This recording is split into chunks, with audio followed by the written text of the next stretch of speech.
This is the last part of the set of videos on Sam Harris and the Humanity's Moral Future, rereading the last paragraph I read. This is partially why Mr. Harris' performance, and let's not forget that it is a performance, seems to be so similar to that of a preacher. Just as do the hyper-religious, the hyper-rational assumes self-righteously a superior point of view. Mr. Harris firmly believes he knows more than others, and that his approach is better, and that there is no reason whatsoever for him to reconsider his views.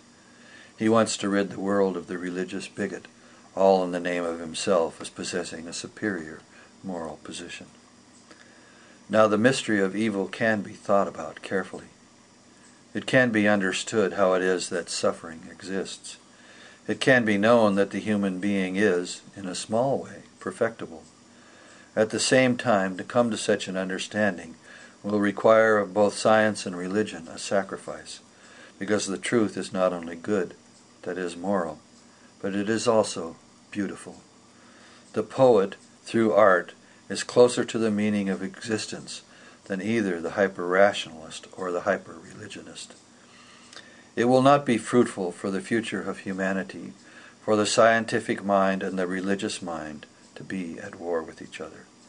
In taking such a one-sided approach, both fail in their utility for helping the human condition. Religion must become, in its essential practices, scientific, and science must become, in its essential practices, religious. The impulse toward meaning of the artist needs to marry the two sides, who only through mutual love and compassion toward each other will then rightly lead humanity into the future. At war with each other, they will only increase the divisions that, if unchecked, are to be the destruction of life itself. Partially this means that as individuals, if we want to have peace exist between our own rational and moral strivings, we need to do this by evoking the artist within ourselves. If Mr. Harris wants to attack the religious and reveal the moral superiority of his vision of science, he really needs to do this with regard to the more proven teachers, and not with the weakest and most troubled. When he feels up to taking on the Buddha and Christ and Gandhi, as well as their true students, then Mr. Harris will have shown himself capable and worthy of being listened to as an authority on the moral life. But he doesn't do that.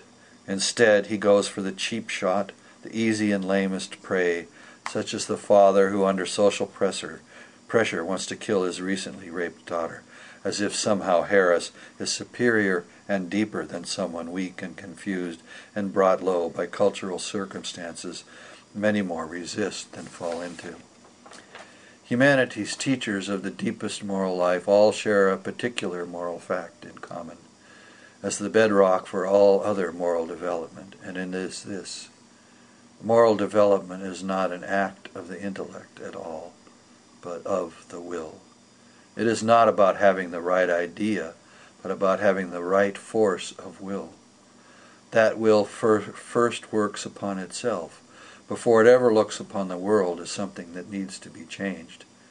Otherwise, we are nothing but a self-righteous hypocrite, and having learned nothing of the true nature of ourself, or of compassion, or of love, we will only affect the world as a destructive force, not as a creative one.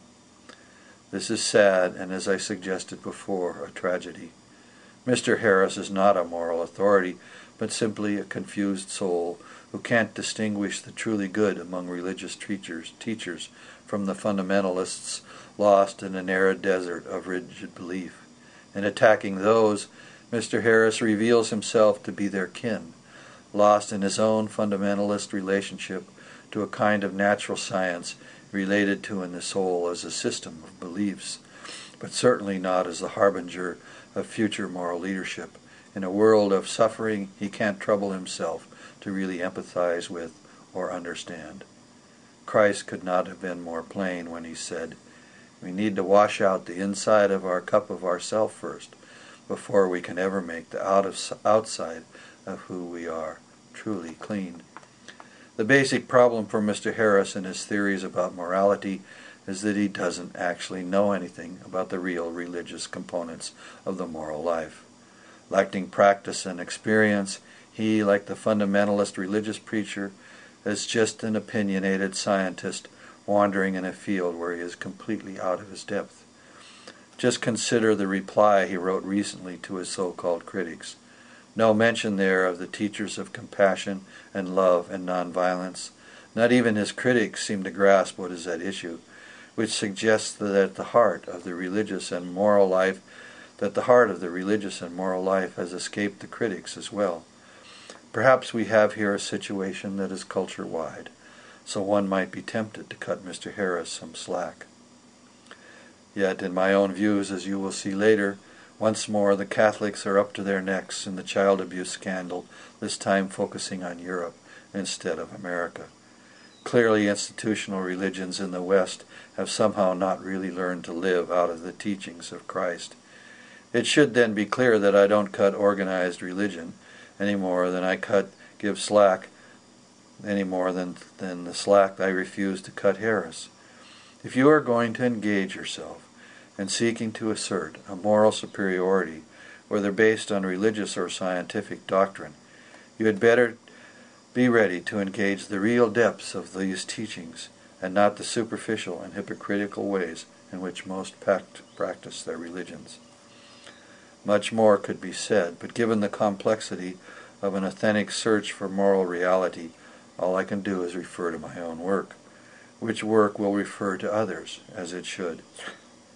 If the viewer of this video is interested in transcending their own biases, especially any biases that they might share with Mr. Harris, then they may receive some help from my works, the directions in which they point, and which then